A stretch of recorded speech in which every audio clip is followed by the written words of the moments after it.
दोस्तों नमस्ते। आज का जो टॉपिक है वो एक बहुत ही महत्वपूर्ण टॉपिक के ऊपर अपन चर्चा करेंगे। अधिगम वक्र लर्निंग कर्व। कुछ दिनों से नहीं, मैं कहूंगा कि लगभग 2 या 3 साल से लगातार एक प्रश्न आप सबके दिमाग में घूमता है और मुझे पता नहीं कितनी बार इस प्रश्न का आंसर बच्चों ने पूछने की कोशिश की है, लेकिन मेरा आंसर हमेशा एक ही होता है। तो इस बिंदु के माध्यम से आज आपके जो भी डाउट हैं वो एकदम से मैं क्लियर करने वाला हूं। तो आराम से रिलैक्स मूड में समझिएगा, चेहरे पे टेंशन मत रखा करो, बहुत गंदे लगते हो, बार बार मैं इस चीज को बोलता हूं। डेली बच्चे मैसेज करते हैं कि सर एग्जाम सितंबर में हो रही है, क्या फर्क पड़ता है। आप तो ये मानो ना कि सितंबर में एग्जाम हो रही है, मान लो नहीं भी होती है, जैसे माध्यमिक शिक्षा बोर्ड ये कह रहा है कि हमें तैयारी के लिए समय चाहिए, तो माध्यमिक शिक्षा बोर्ड की एग्जाम्स तो एक वो अलग परिस्थितियां, यदि नहीं होती है तो भी बेहतर है और होती है तो भी बेहतर है। आप अपनी मानसिक स्थिति को इस लेवल पे लेके जाइए कि एग्जाम सितंबर में हो रही है और मुझे सितंबर में होने वाली एग्जाम को क्रैक करना है। बस सिंपल सी बात याद रखें। और उसके बाद एग्जाम एक्सटेंड होती है तो आपको एक्स्ट्रा जो टाइम मिलेगा उसमें और अच्छी रैंक के लिए हमें प्रयास करने। फिलहाल हमें सोचना है कि कैसे और क्या पढ़ें। दूसरा, एक सामान्य प्रश्न बच्चों का आता है, कोई भी टॉपिक जैसे अधिगम लर्निंग कर्व हम पढ़ रहे हैं, ऐसे कोई भी टॉपिक पढ़ रहे हैं तो आपके दिमाग में आता है कि सर क्या छोड़ें क्या पढ़ें, उस टीचर ने हमें ये बता दिया, उस किताब में ये है, नेट पे ये है। ऐसी बहुत सारी जानकारियां हैं। मतलब एनसीएफ 2005 जो बात बोलता है कि ज्ञान का विस्फोट हो गया नेट की वजह से। तो आज एक सूचना की क्रांति है और आज दुनिया भर से हमारे पास सूचनाएं आ रही हैं। नेट के माध्यम से सूचनाएं आ रही हैं, यूट्यूब के माध्यम से सूचनाएं आ रही हैं, टेलीग्राम के माध्यम से सूचना आ रही हैं, टीचर्स के माध्यम से, बुक्स के माध्यम से, गाइड के माध्यम से बहुत सारी सूचनाएं आ रही हैं। अब एक बच्चा बेचारा दिग्भ्रमित हो जाता है कि मैं क्या क्या पढ़ूं, कितना पढ़ूं। और मैंने आपको पहले दिन ही बोल दिया था, आज के समय में सबसे बड़ी चीज यही हो रही है कि ज्ञान तो खूब है, सूचनाएं तो खूब है, लेकिन हमें यह पता नहीं चल रहा कि उन सूचनाओं में से हम कितना ग्रहण करें जो हमारे कंपटीशन में सफल हो बन सके। और इसलिए हमारा अटेंशन पावर कमजोर होता जा रहा है, क्योंकि आप डाइवर्ट हो चुके हैं। हजारों सूचनाएं हैं, हजारों बुक्स हैं, और मैं हमेशा इसलिए बोलता हूं हर चीज में एक चीज को फॉलो कीजिए। एक बुक्स हो, एक गाइड हो, ठीक है, एक ही टेलीग्राम चैनल या 2 या 3 टेलीग्राम चैनल हो, 2 या 3 मैक्सिमम यूट्यूब चैनल हो। इन सब चीजों से क्या होता है, आपको वही सूचनाएं लेनी होती हैं जो एग्जाम के अकॉर्डिंग। यदि जितना ज्यादा आप करेंगे आपके लाइफ में उतनी प्रॉब्लम क्रिएट होंगी। इसलिए बुद्धि का प्रयोग कीजिए, सूचना को ज्ञान मत मानिए, ठीक है। हजारों सूचनाएं हैं, सिलेक्शन वहां से होगा कि उन सूचनाओं में से आप कितना कलेक्ट कर पाते हैं और उसको कितना अप्लाई कर पाते हैं। तो ये तो एक प्रैक्टिकली व्यवहारिक बातें हुई। एक आपके दिमाग में रहता है कि सर सिलेबस में क्या इंपॉर्टेंट है क्या नहीं है। कंप्लीटली एक वीडियो बहुत जल्दी मैं पूरा विश्लेषणात्मक दृष्टि से आपको सब कुछ बता दूंगा कि जैसे मेरे पास कोई संसाधनों की व्यवस्था हुई तो पीडीएफ के साथ में समझा दूंगा एक चीज, ठीक है। तो वो चर्चा अलग से करेंगे। आज हम पढ़ रहे हैं अधिगम वक्र लर्निंग कर्व। समझिएगा, बहुत सिंपल टॉपिक है। लर्निंग व्यवहार में होने वाला वांछित परिवर्तन क्या है, अधिगम।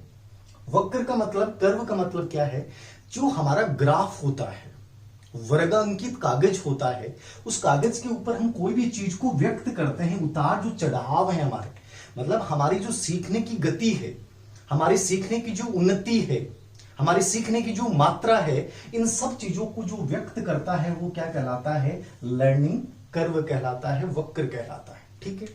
नॉर्मली अर्थ का मतलब क्या हो गया, सीखने की, व्यवहार में होने वाले परिवर्तनों की जो मात्रा है, जो गति है, जो उन्नति है, उसको समय, प्रयास और अभ्यास के मद्देनजर जो हम ग्राफ के ऊपर अंकित करते हैं वो क्या कहलाता है, अधिगम वक्र। सबसे इंपॉर्टेंट डेफिनेशन की यदि हम बात करें तो देखिए, परिभाषाओं में वैसे बहुत बार आप लोगों का एक प्रश्न होता है कि सर क्या परिभाषाएं पढ़ें क्या छोड़ें। एक नॉर्मल तरीका यही होता है कि परिभाषाओं के मामलों में हर टॉपिक में कोई ना कोई पर्टिकुलर व्यक्ति होता है जिसपे सबसे अधिक डेफिनेशन पूछी जाती है। मैं बताऊंगा हर टॉपिक के अकॉर्डिंग आपको कौन सा महत्वपूर्ण व्यक्ति है। इसके साथ ही आप पूर्व एग्जाम्स में जो पेपर आए हैं उनमें जो डेफिनेशन आई कम से कम उनको पढ़ के चले जाओ। बाकी पूरे रीट में 1 या 2%, मैक्सिमम 30 में से 1 या 2% डेफिनेशन के आएंगे, इसलिए ज्यादा चिंता नहीं करें, मस्ती से आराम से आप पढ़ें।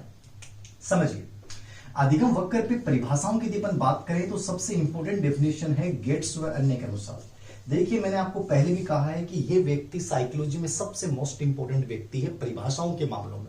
तो गेट्स वन्ने की डेफिनेशन किसी भी बिंदु में आए आपको जरूर पढ़ के जानी है। तो गेट्स वन्ने ने क्या कहा है कि जो सीखने की मात्रा, अधिगम वक्र क्या होते हैं कि हमारी जो सीखने की मात्रा है, किसकी मात्रा है, सीखने की मात्रा कोमा गति, ठीक है, कोमा उन्नति और कोमा अवनति कह दो चाहे आप, ठीक है ना। मात्रा, गति, उन्नति, अवनति को जो ग्राफ के ऊपर अपन व्यक्त करते हैं उतार चढ़ाव के रूप में, वो क्या है, अधिगम वक्र है। किसने कहा है, गेट्सवान ने। सबसे इंपॉर्टेंट डेफिनेशन देखो तो, बाकी मुझे नहीं लगता कि डेफिनेशन यहां छोटे से बिंदु से आएगी, फिर भी बिंदु अच्छा है तो आप थोड़ा सा देख लीजिएगा। अधिगम वक्र सीखने की मात्रा को, गति को, उन्नति को, अवनति को क्या करता है, व्यक्त करता है। और किसके ऊपर, वर्गांकित कागज या ग्राफ के ऊपर जो व्यक्त करने की प्रक्रिया है उसको हम क्या बोलते हैं, लर्निंग कर्व बोलते हैं। पहली परिभाषा होगी। कोई भी टॉपिक को पढ़ो, पढ़ने से पहले माइंड में इमेज सेट कर लो कि मैं इस टॉपिक को पढ़ रहा हूं, इसमें से कितना लेना है, क्या पढ़ना है, क्या छोड़ना है। अब पिछले 3 या 4 साल के पेपर्स देखे मैंने, वस्तुनिष्ठ किताब में वर्तमान के सब पेपर को देखा, चाहे ओल्ड पेपर मत देखना, लेकिन 5 साल के पेपर जरूर देखना। उससे क्या होगा, एक आइडिया लगेगा कि अधिगम वक्र में हम क्या पढ़ के जाए। गेट्सवान इंपॉर्टेंट है। प्रश्न यहां से, अभी जैसे स्कूल व्याख्याता 2020 हुआ है, प्रश्न पूछा गया अधिगम वक्र के मुख्य प्रकार कितने होते हैं। प्रश्न यहां से सीटेट में पूछा गया है उदाहरण देकर कि ये वक्र कौन से अधिगम वक्र की विशेषता है। 2 ही टाइप के प्रश्न पूछे जाएंगे। अधिगम वक्र के मुख्य प्रकार कितने हैं, अधिगम वक्र के प्रकार जो हैं उनका मीनिंग क्या होता है, उनका ग्राफ में जो चित्र बनता है, डायग्राम बनता है, वो क्या बनता है, वो आपको समझना है। तो इसको समझिएगा। गेट्सवान ने लिखा दिया मैंने, ये थोड़ा सा देख लेना, इंपॉर्टेंट डेफिनेशन है। अधिगम वक्र सीखने की मात्रा, गति और उन्नति को क्या करता है, व्यक्त करता है। एक परिभाषा और आपको, कई बार बच्चों को होता है ना, मैंने क्या कहा, सूचनाएं दुनिया भर की हैं। एक तो गेट्सवान की परिभाषा, मैं यहां 5 परिभाषाएं और लिखा सकता हूं, लेकिन आप दिमाग में हो जाएगा, अरे यार 5 सर ने 4 नहीं लिखा दिए।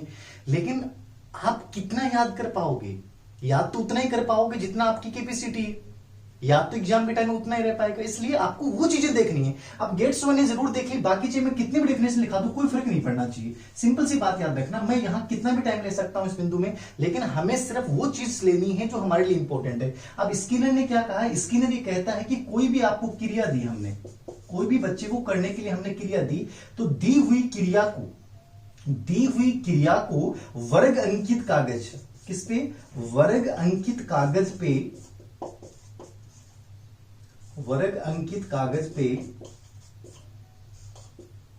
व्यक्त करने की प्रक्रिया, ठीक है, समझ में आ रहा है, व्यक्त करने की प्रक्रिया समझ में आ रहा है। स्किनर ने क्या कहा कि कोई भी हम बच्चे को क्रिया दें, कोई भी कार्य दें, ठीक है, कि मैंने कार्य दिया कि भाई कार्य करना, आपको टास्क करना है, ठीक है। अब ये बच्चा इस टास्क को करेगा, तो इस टास्क में जो भी उसकी गति है, ठीक है, या जो भी उसकी उन्नति है, ठीक है, उसको हम जो कागज के ऊपर, कौन से कागज के ऊपर, वर्ग अंकित कागज के ऊपर जो व्यक्त करेंगे, क्या करेंगे, उस पे व्यक्त करेंगे, वो क्या कहलाएगा, अधिगम वक्र। 2 डेफिनेशन मैंने बताई हैं, स्किनर और गेट्सवान ने। महत्वपूर्ण कौन है, गेट्सवान ने। स्किनर को छोड़ दीजिए, टेंशन लेनी नहीं है, रिलैक्स मूड में पढ़ना है। तनाव लेके पढ़ोगे, दबाव ज्यादा ले लिया तो कंपटीशन बहुत दूर की बात है, कुछ नहीं कर पाओगे।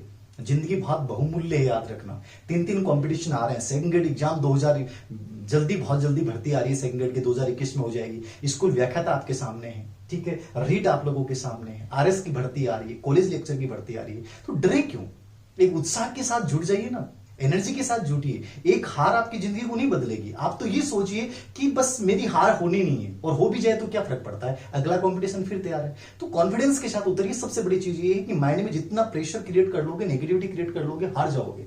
तो ज्यादा दिमाग में लोड नहीं डालना है, केवल गेट्सवान ने आपको याद रखना है, ठीक है। अब गेट्सवान की बात करते हैं अपन। गेट्सवान की डेफिनेशन होगी, स्किनर की डेफिनेशन होगी। अर्थ क्या हो गया, अर्थ का मतलब मैंने समझा दिया है कि अधिगम वक्र का मतलब है कि ग्राफ के ऊपर जो सीखने की मात्रा है, गति है, उन्नति है, हमारे जो उतार चढ़ाव है, उसको जो व्यक्त करेंगे वो क्या कहलाएगा, अधिगम वक्र। अब प्रकार की बात आती है कि साहब प्रकार कितने होते हैं। तो देखिए, प्रकार अलग अलग किताब में अलग अलग बातें, अलग अलग टीचर्स के पास अलग अलग बातें। सब टीचर अपने आप में बहुत अच्छे होते हैं, सब किताबें अपने आप में बहुत अच्छी होती हैं, लेकिन सब में डिफरेंस मिलेगा, क्योंकि हर आदमी अपने आप में एक विशिष्ट है, याद रखना। तो यही चक्कर साइकोलॉजी किताबों, मैंने क्या कहा कि जितनी किताबें पढ़ेंगे, जितने टीचर से पढ़ेंगे, उतना ही कंफ्यूजन पैदा होना शुरू हो जाएगा। मुख्य प्रकार कितने होते हैं, ये अभी 2020 स्कूल व्याख्याता में शायद हिंदी या संस्कृत में प्रश्न, राजस्थानी भाषा में प्रश्न पूछा गया था, तो उसका उत्तर माना गया है 3। आरपीसी ने भी उत्तर क्या माना, 3। वैसे नॉर्मल नॉर्मली अधिकतर किताबों में यही उल्लेख मिलता है कि अधिगम वक्र मुख्य रूप से कितने प्रकार का होता है? 3 प्रकार। तो मुख्य प्रकार कितने हैं? 3। 3 ऑप्शन नहीं हो तो वहां 4 भी सही है। कुछ किताबों में कहा गया है कि अधिगम वक्र के मुख्य प्रकार कितने? 4। तो मैंने क्या कहा कि साइकोलॉजी में हर व्यक्ति की अपनी विचारधारा है, क्योंकि मन का विज्ञान है, ठीक है। तो हर व्यक्ति अपने अकॉर्डिंग व्याख्या करता है, इसलिए इसमें सबसे ज्यादा आपको ये मिलेगी कि सर उसने ये बताया, आपने ये बताया, उसने ये कह दिया, उसने ये कह दिया। ये हम सबके साथ प्रॉब्लम्स है, ठीक है। तो एक जगह कहीं ना कहीं आपको विश्वास करना पड़ेगा। तो अधिगम वक्र के मुख्य प्रकार कितने हैं? 3। 3 ना होने पर क्या करना है? 4। अब इन चारों को समझना है आपको। कैसे समझिए, ये सबसे इंपॉर्टेंट पार्ट है इसका। तो अधिगम वक्र के जो 4 प्रकार हैं, बड़े रिलैक्स मोड में समझिएगा। देखिए अधिगम वक्र के 4 प्रकार समझा रहा हूं आपको। सबसे पहला प्रकार, ठीक है, नंबर 1, इसको अपन बोलते हैं नकारात्मक। क्या बोलते हैं? नकारात्मक, नेगेटिव, ठीक है। इंग्लिश में बोल देंगे कन्विक्स, ठीक है। एक नया नाम और बता देता हूं आपको, जिसपे सबसे अधिक विवाद है, और इस विवाद को आज यहां समाप्त कर देना। इसके बाद मेरे पास कभी भी ये प्रश्न नहीं आना चाहिए कि सर इसको उन्होंने ये बताया, उन्होंने ये बताया, कि इन्होंने क्या बताया उससे कोई फर्क नहीं पड़ता। जो है वो समझ लेना। नकारात्मक को इंग्लिश में बोलेंगे कन्विक्स बोलेंगे, और एक नाम इसका और है, वो है उन्नतोदर।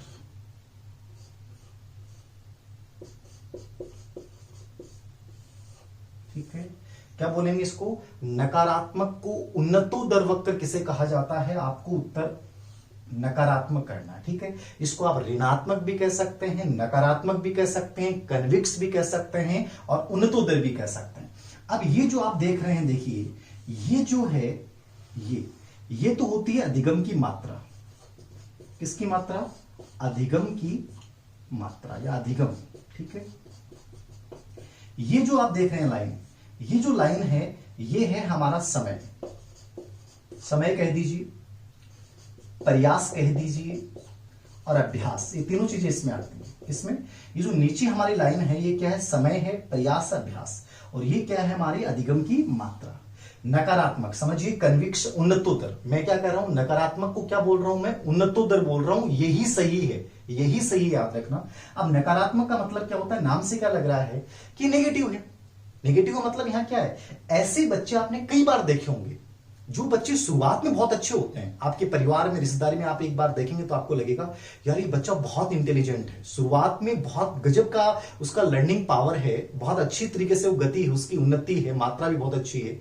लेकिन अचानक से क्या होता है कि वो बच्चा गिरना शुरू हो जाता है, अधिगम पठार आ जाता है और एकदम से डाउन हो जाता है। ऐसे बहुत से बच्चे होते हैं जिनके 78, 80, 90% वाले बच्चे, और एक नॉर्मल नौकरी करते हैं, एक बकवास जिंदगी जीते हैं। हमें लगता है ये बच्चा तो बहुत इंटेलिजेंट था, वो क्या हुआ? वो अधिगम पठार है। वो एक अलग बिंदु है, लर्निंग प्लेटियस, वहां मैं अलग से चर्चा करूंगा लर्निंग प्लेटियस क्या होता है। बट यहां आपको समझना है कि जब आपकी सीखने की गति, मतलब बच्चा क्या होता है कि एक बार तो अच्छा होता है, यहां तो देखो ग्रोथ अच्छी कर रहा है वो, इसको इस प्रकार से लेंगे, ये 0 है, ठीक है ना, इसको ऐसे, ये देखो इस प्रकार से आप कह सकते हैं, इसको बना सकते हैं। ये शुरुआत की जो गति है इसकी बेहद शानदार है, ठीक है। फिर देखिए यहां ये जो ना, ये समतल एरिया दिख रहा है, ये समतल हुआ यहां से या टेढ़ा हुआ, ये पठार है। ये क्या है? पठार आया, और ये व्यक्ति गिर गया। व्यक्ति क्या हुआ? एकदम डाउन हो गया। मतलब यहां उन्नति हो रही थी, यहां क्या हो रही थी? उन्नति हो रही थी यहां पे, ठीक है। तो यहां पे उन्नति हो रही थी, और फिर क्या हुआ? डाउन। उन्नतोदर, उन्नति प्लस नतोदर, मतलब लास्ट में नेगेटिव। संधि विच्छेद करोगे तो समझ में आ जाएगा आपके, ठीक है ना। उन्नति शुरुआत में है और लास्ट में क्या बन रहा है? इसका नतो बन रहा है, नेगेटिव बन रहा है। यानी शुरुआत में उन्नति है, गति तेज है, लेकिन बीच में ये जो एरिया आपको दिख रहा है, यहां पठार आया, किसी वजह से आ सकता है, वो एक अलग बिंदु है, किसी वजह से अधिगम पठार। आप में से बहुत से लोगों को अधिगम पठार आ रखा है। तो लर्निंग प्लेटियस आया और व्यक्ति गिर गया। ये नकारात्मक समझ में आ गया। कन्विक्स क्या है? उन्नतोदर क्या है? ऋणात्मक वक्र क्या है? जब शुरुआत में सीखने की गति क्या हो? तेज। क्या हो? तेज, ठीक है। बाद में अधिगम पठार आता है और उसके बाद क्या हो जाती है? एकदम से धीमी हो जाती है, एकदम से बच्चा क्या हो जाता है? डाउन हो जाता है, माइनस आता जाता है। यहां प्लस चल रहा है और यहां माइनस होता जा रहा है। समझ में आ गया? ये अधिगम की मात्रा है, ये समय है, प्रयास अभ्यास है। जैसे ही हमारे इस प्रयास में कमी आती है, अभ्यास में कमी आती है, नकारात्मक वक्र जो है वो शुरू हो जाता है। तो हमेशा इस चीज को याद रखो, आप पहले कितने अच्छे थे इसको कोई याद नहीं रखता। मैं हमेशा इस चीज को बोलता हूं। बच्चा 10वीं में मेरिट में आ गया, 12वीं मेरिट में आ गया, लेकिन वो जिंदगी में जब कंपटीशन में सफल नहीं होता, वर्तमान में उसकी पहचान क्या है? यदि उसकी कोई पहचान नहीं है तो वो ऋणात्मक है। आप पहले क्या थे, क्या फर्क पड़ता है? आज आप मेरे को जानते हैं कि मेरा पहले का अतीत क्या है, कोई मतलब नहीं है। बस आपको मेरे वर्तमान से मतलब है। क्या धीर सिंह सर है, कॉलेज शिक्षा में राजस्थान सरकार में असिस्टेंट प्रोफेसर है, टॉप रैंक के साथ सिलेक्ट हुए, कोई भी मेरे बारे में वर्तमान में बारे में जानते हैं। मेरा भूत तो आप नहीं जानते ना, और आप जानने की कोशिश भी नहीं करना चाहते, कोई मतलब नहीं है आपको। तो मेरा भूत क्या है उससे कोई फर्क नहीं पड़ना चाहिए। हमेशा याद रखो, लोग भूत को याद नहीं रखते, वर्तमान को याद रखते हैं। यदि वर्तमान में आपने पहचान मान लीजिए, पहले आप कितने भी बेकार क्यों नहीं हो, पहले कितने भी अकर्मण्य क्यों नहीं हो, कोई फर्क नहीं पड़ेगा, लेकिन वर्तमान आपका बेहद शानदार होना चाहिए। इसलिए मैं हमेशा बोलता हूं, अतीत में चाहे हजारों कमियां हैं, नकारात्मक सोचने की जरूरत नहीं है। आप ये सोचिए कि मैं वर्तमान में क्या बेहतर कर पाऊं, वो आपकी जिंदगी की असली पहचान होगी। ठीक है, तो इसको अच्छा नहीं माना जाता कि इसको नकारात्मक को समझ में आ गया। नकारात्मक शुरुआत में तेज और बाद में अचानक से धीमी होती जाएगी, यानी पठार आ जाएगा, ये नकारात्मक है। अब 2 नंबर पे पढ़िए आप सकारात्मक। 2 नंबर पे हम क्या पढ़ने जा रहे हैं? सकारात्मक वक्र। सकारात्मक वक्र क्या है? देखिए, ये जो आप देख रहे हैं, मैंने कहा ना कि अधिगम की मात्रा है, और ये क्या है? आपका समय है, आपके प्रयास हैं। ठीक है, इसमें क्या होता है? ये ऐसे होता है, ये यहां आप जो देख रहे हैं इसको अपन बोलेंगे सकारात्मक, पॉजिटिव, सकारात्मक वक्र। क्या मतलब हुआ? इसको आप नतोदर बोल सकते हैं। क्या बोल सकते हैं आप? नतोदर बोल सकते हैं। ठीक है, इंग्लिश में बोल सकते हैं आप कॉनकेव। कॉनकेव है, नतोदर है, सकारात्मक है। ठीक है, अब देखिए यहां जो आपको दिख रहा है, यहां ये क्या एकदम से डाउन है, फिसल रहा है, गिर रहा है। ठीक है, और फिर गिरते गिरते संभलते संभलते वक्त के साथ जो है, यानी इसने प्रयास को और अभ्यास को महत्वपूर्ण रूप से, नकारात्मक में तो ये दोनों कमजोर होते जाएंगे, और यहां क्या होता जा रहा है? मजबूत होते होते ये शिखर को छू लेगा। सब किसको छू लेगा? शिखर को छू लेगा। अब ऐसे वक्र को हम क्या मानेंगे? सकारात्मक। पहले आपकी गति क्या होती है? एकदम धीमी होती है। क्या होती है? धीमी, और बाद में लगातार क्या होती जाती है? तेज होती जाती है। कौन सा? सकारात्मक। लाइफ में वर्तमान, मैंने कहा ना कि हजारों कमियां हैं। आपको क्या लगता है मैं कोई बहुत स्पेशल हूं? कुछ भी नहीं। आपको तो खैर अभी तो ऑनलाइन क्लास है, ऑफलाइन क्लास होती तो बहुत डिटेल में चर्चा करता मेरी रियल लाइफ स्टोरी के ऊपर। मैं एक अलग से वीडियो भी बनाऊंगा, एक मोटिवेशन के लिए सिर्फ। ठीक है, जिंदगी में कभी ये मत मानिए कि आप कमजोर हैं। कमजोर होते ही नहीं हम लोग। जो इंसान आपको भी साइकोलॉजी पढ़ा रहा है, वो 10वीं क्लास में बाय ग्रेस पास हुआ है। क्या फर्क पड़ता है? उसके बाद मैंने कभी पीछे मुड़ के नहीं देखा, और आज आप देख सकते हैं, कभी मेरे पीछे मुड़ के नहीं देखा। उसके बाद लगातार मेरे फर्स्ट डिवीजन आई। मैंने हर एग्जाम में कोशिश की कि मैं टॉप रैंक के साथ करेक्ट करूं। लाइफ में सबसे बड़ी चीज क्या है? आप यदि अपने आप को कमजोर मान लोगे तो फिर कमजोर बनते जाओगे। मेरी राइटिंग खराब है, किसी ने कहा कि आपकी राइटिंग इतनी खराब है, आप तो लाइफ में कुछ नहीं कर सकते। मुझे इस बात से चैलेंज है कि कोई कैसे डिसाइड कर सकता है कि तुम नहीं कर सकते। और जब कोई आदमी आपके बारे में डिसीजन देते कि तुम नहीं कर सकते, और उसके बाद आप नहीं करते हो, तो मैं कहता हूं कि आपको चुल्लू भर पानी में डूब मरना चाहिए। इतनी ताकत है, इतनी अंतर शक्ति है अपने अंदर, इतनी भगवान ने ताकत दी है कि उसको जवाब जरूर देना कि मैं क्यों नहीं कर सकता। तो मैं एक अलग वीडियो में इस चीज को शेयर करूंगा कि मेरे को किसने क्या चैलेंज किया था, और उसके बाद मैंने उस चीज को कैसे गलत साबित किया। तो अपनी अंतर शक्ति को पहचानिए। आप में हजार कमियां, मैं कहता हूं, आपकी लर्निंग पावर कमजोर है, आपकी मेमोरी कमजोर है, आपका एकेडमिक रिकॉर्ड कमजोर है, आपकी राइटिंग कमजोर है, आपकी घर की परिस्थितियां कमजोर है। लेकिन एक चीज याद रखो कि मैंने सोच लिया कि मुझे करना है, यानी प्रयास यदि आपने प्रबल बना लिए। क्या बना लिए? प्रबल। प्रबलता का मतलब समझ रहे हैं? एक नॉर्मल प्रयास है, एक प्रबल प्रयास कि मुझे तो करना है। दिन में मैंने टारगेट तय किया, रात को 1 बजे मुझे पढ़ना है, सुबह 3 बजे उठना है तो उठना है। प्रबल का मतलब किसी भी रूप में। मैं जब किताब पढ़ते हुए थक गया तो कोई बात नहीं, मैं ग्रुप डिस्कशन करना शुरू कर दूंगा, कोई बात नहीं मैं मनन करना शुरू कर दूंगा, कोई बात नहीं मैं लिखना शुरू कर दूंगा। मतलब हर समय प्रबलता होनी चाहिए अपने प्रयासों में। नॉर्मल प्रयास सब बच्चे करेंगे, लेकिन जब प्रयासों में प्रबलता आ जाती है तो वक्र कौन सा बन जाता है? सकारात्मक। इसलिए कभी भी अपनी जिंदगी में अपने अतीत को अपनी कमजोरी मत मान लेना चाहिए। हजारों कमियां हैं, एक चीज याद रखो कि मैंने जब सोच लिया, निकल पड़ा, तो मैं जीत के निकलूंगा चाहे कुछ भी हो जाए। ये कौन सा वक्र है? सकारात्मक। तो इनकी शुरुआती गति धीमी होती है, लेकिन बाद में इतिहास बदल देते हैं, और लोगों को विश्वास नहीं होता यार ये वही लड़का है क्या जो इतना कमजोर था पढ़ाई में और उसके बाद इसने ऐसा कर दिया। तो ये इतिहास रचते हैं, इनका समाज में एक अलग वैल्यू होती है। तो आपको ये सोचना है कि आप वो बच्चे बनना चाहते हो जिनका एकेडमिक रिकॉर्ड शुरुआत में अच्छा था, बाद में गिर गई, वर्तमान में कोई पहचान नहीं, या वो बच्चे बनना चाहते हो जिनका चाहे अतीत कितना भी खराब क्यों नहीं रहा हो, लेकिन उनका वर्तमान इतना सूरज की तरह चमक रहा है कि जिनसे हमें प्रेरणा मिलती है। तो याद रखना, बेहतरीन कौन सा वक्त है? सकारात्मक। समझ में आ गया? इसको अपन नतोदर भी बोलते हैं। शुरुआत में नेगेटिव है, तो का मतलब क्या? शुरुआत में नेगेटिव है लेकिन बाद में उन्नति होती है, इसलिए इसको नतोदर बोला गया है। याद रखना, ये एकदम सही है। कॉनकेव, सकारात्मक, शुरुआत में धीमी, बाद में तेज, याद रखना। ठीक है, तो प्रबल प्रयास और समय के साथ, मेहनत के साथ हम अपनी शुरुआती कमजोरियों को छुपा के और जिंदगी में गोल को प्राप्त कर लेते हैं। ये क्या है? सकारात्मक। ये दो मुख्य वक्र समझ में आ गई, नकारात्मक, सकारात्मक। अब अपन बात करेंगे तीसरे वक्र की। तीसरा वक्र कौन सा है? ये होता है मिश्रित, कॉम्बिनेशन। ठीक है, मिश्रित वक्र। मिश्रित क्या है? कॉम्बिनेशन किसको बोलते हैं? देखिए, मिश्रित वक्र का मतलब ये होता है कि इसमें एक एस की आकृति बनती है, इसको एस शेप भी बोला जाता है। क्या बोला जाता है? एस शेप भी इसको बोला जाता है, कॉम्बिनेशन वक्र भी इसको बोला जाता है। एस का मतलब क्या है? इसमें एक ऐसी आकृति बनती है, ठीक है, कि यहां ये बच्चा डाउन है।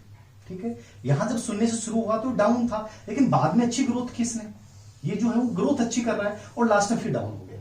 कई बच्चे होते हैं शुरुआत में धीमे थे, कमजोर थे, लेकिन बीच में 10वीं 12वीं बीए में अच्छे नंबर लेके आ गए। लेकिन जैसे उनका पिक टाइम, जैसे आप लोगों का अभी पिक टाइम चल रहा है, गोल्डन टाइम है, और इस टाइम में जो बच्चा कर जाएगा उसकी पहचान बन जाएगी। बाकी अपने अचीवमेंट्स को, डिग्रियों को लिए घूमो कि साहब मैं मेरिट होल्डर हूं, मैंने गोल्ड मेडल जीता है, क्या फर्क पड़ता है? कोई फर्क नहीं पड़ता। यदि आपकी पहचान नहीं है, आप अपने पैरों पे नहीं खड़े, गवर्नमेंट जॉब में एक बहुत अच्छे पद के ऊपर आप नहीं है, तो आपके पास से हजारों डिग्रियां हो, हजारों रिकॉर्ड हो, हजारों गोल्ड मेडल हो, कोई नहीं पूछता साहब। गोल्ड मेडलों की कोई कदर नहीं है, हजारों कैसे भी ले सकते हो आप, कदर है। चाहे आप पीएचडी हैं कि नहीं है, कोई फर्क नहीं पड़ता। डॉक्टर है कि नहीं है, कोई फर्क नहीं पड़ता। लेकिन यदि आप एक एलडीसी भी हैं, चाहे बिना डॉक्टर हो, चाहे बिना पीएचडी हो, चाहे बिना एमए हो, आपकी वैल्यू रहेगी साहब। इसलिए जिंदगी में याद रखें कि सबसे महत्वपूर्ण चीज क्या है कि वर्तमान में आप क्या है। तो इसमें क्या हुआ? शुरुआत में धीमी, बीच में अच्छी, और लास्ट में फिर क्या हो गई? शानदार हो, मतलब लास्ट में फिर से क्या हो गई? धीमी हो गई। शुरुआत में धीमी, ठीक है, मध्य में तेज, और अंत में फिर क्या होगी? धीमी होगी। ये कौन सा वक्र है? मिश्रित। तो ये भी अच्छा नहीं माना जाता है, ये भी अच्छा नहीं है। अच्छा कौन सा है? इतिहास कौन से रचते हैं? पॉजिटिव वाले, कि अचानक से एक स्ट्रॉन्ग आया, एक मोटिवेशन आया, किसी ने गलत कहा और लाइफ में लगा कि अब तो कुछ करके दिखाना है, और उसने एकदम से शिखर को छू लिया, वो सकारात्मक। तो ये मुख्य रूप से 3 प्रकार है, याद रखना। नकारात्मक, धीमी गति, शुरुआत में तेज गति, बाद में धीमी। सकारात्मक में शुरुआत में धीमी, बाद में लगातार तेज। और मिश्रित के अंतर्गत एस की आकृति बनेगी, शुरुआत में धीमी, मध्य में तेज, और अंत में फिर से धीमी हो जाएगी। ये 3 मुख्य प्रकार होते हैं। इसके अलावा एक प्रकार और भी आता है जिसको अपन बोलते हैं सरल रेखीय वक्र। कौन सा बोलते हैं? सरल रेखीय वक्र। सरल रेखीय वक्र, स्ट्रेट लाइन। ठीक है, स्ट्रेट लाइन क्या है? इसकी यूं बनती है सीधी, मतलब सीधा चलेगा। आप यूं भी बना सकते हैं, कोई दिक्कत नहीं है। स्ट्रेट लाइन कर्व का मतलब है जब आपकी सीखने की गति एक समान रहती है। क्या रहती है? एक समान गति रहती है, कोई परिवर्तन नहीं आ रहा, एक ही गति से बढ़ रहे हो, second division, second division, second division, लगातार एक ही ग्रेड आ रही है आपकी, कोई उसमें उतार चढ़ाव नहीं आ रहा है। जब एक समान गति से आप सीखने की गति आपकी होती है, इसको अपन क्या बोलते हैं? सरल रेखीय वक्र, समान निष्पादन वक्र भी आप इसको बोल सकते हैं। क्या बोल सकते हैं? समान निष्पादन वक्र भी आप इसको बोल सकते हैं। समझ में आ गया? इसमें एक समान गति रहेगी। मिश्रित के अंतर्गत नतोदर और उन्नतोदर दोनों का मिश्रित रूप होता है। बेहतरीन इनमें सबसे कौन सा माना जाता है? नतोदर या सकारात्मक को सबसे बेहतरीन माना जाता है। और ये वक्र जो बनते हैं वो स्पेशली बनते हैं अधिगम पठार की वजह से, लर्निंग प्लेटिस की वजह से। वो एक अलग बिंदु के अंतर्गत हम लोग चर्चा करेंगे। स्पेशली मेरे अकॉर्डिंग आपको समझ में आ गया होगा, ये अधिगम की मात्रा है, लर्निंग है, ये यहाँ समय है, प्रयास है। लाइफ में एक ही चीज याद रखना, प्रश्न यहां से 2 टाइप के पूछे गए हैं, मुख्य प्रकार 3 हो तो 3 करना, वरना 4 कर देना। ये विवादित प्रश्न है, ऐसे प्रश्न नहीं पूछेगा फिर भी, अभी आरपीसी में आया है। और इन तीनों के अर्थ क्या होते हैं, गेट्स होने की डेफिनेशन क्या होती है, ये एकदम से आपके समझ में आना चाहिए। पॉजिटिविटी के साथ आगे बढ़िए। मैं कह रहा हूं 100% जीतोगे। कहीं भी नकारात्मक विचार मत लेके आइए। मैं बार बार इन चीजों को बोलता हूं, जब आप नकारात्मक सोचने लग जाते हैं तो आपका एक संस्कार बन जाता है और वो अचेतन मन में चला जाता है, इसलिए बार बार आप डिप्रेस्ड होते हैं। तो इसलिए नकारात्मक कम से कम सोचें। अगले कुछ भी जल्दी मैं कुछ और वीडियो आप लोगों के सामने आऊंगा। जो भी हार्ड पार्ट है, छोटे पार्ट है, इनको सबको मैं कोशिश करूंगा समझाऊंगा। 5 यूनिट भी कंप्लीटली, पेडागोजी वाले भी मैं कंप्लीटली आप लोगों को समझाऊंगा। ठीक है, एक डिटेल में मैं आपको बता दूंगा कि क्या क्या महत्वपूर्ण है और क्या क्या महत्वपूर्ण क्या नहीं है, इसको भी मैं समझाऊंगा। बाकी जो विवादित प्रश्न है, एक कोशिश ये करेंगे कि एग्जाम जैसे मान लीजिए सितंबर में हो, तो मैं 200-250 प्रश्न बना के एक बार उसका वीडियो के माध्यम से एक्सप्लेन कर दूंगा। उन 200-250 प्रश्नों के माध्यम से पूरी साइकोलॉजी में एक बार रिपीट कर दूंगा, पूरा मनोविज्ञान एक बार आपके माइंड में ओपन हो जाएगा कि ये चीजें ऐसे होती हैं, ये महत्वपूर्ण है, ये नहीं है। अब तक का जो पैटर्न है, बाकी कोई गारंटी नहीं दे सकता कि यहीं से प्रश्न आएंगे। कोई किताब नहीं कर सकती, कोई गाइड नहीं कर सकता, कोई टीचर नहीं कर सकता। और कोई टीचर कह रहा है तो बेवकूफ बना रहा है। याद रखना, केवल एक टीचर अपना अधिकतम प्रयास करके आपको ये बता सकता है कि अब तक का ये पैटर्न रहा है और अब हम इनमें से ऐसे प्रश्न बनने चाहिए और इसके आधार पे हमें ये तैयारी करनी चाहिए। तो ये चीजें हम कर सकते हैं और ये हमें करनी चाहिए। ठीक है, तो बहुत जल्दी ही अगले वीडियो में हम मिलेंगे। कैसे क्या पूर्ण बलन वगैरह कई छोटे छोटे बिंदु हमें कराऊंगा, समझाऊंगा। Thank you very much.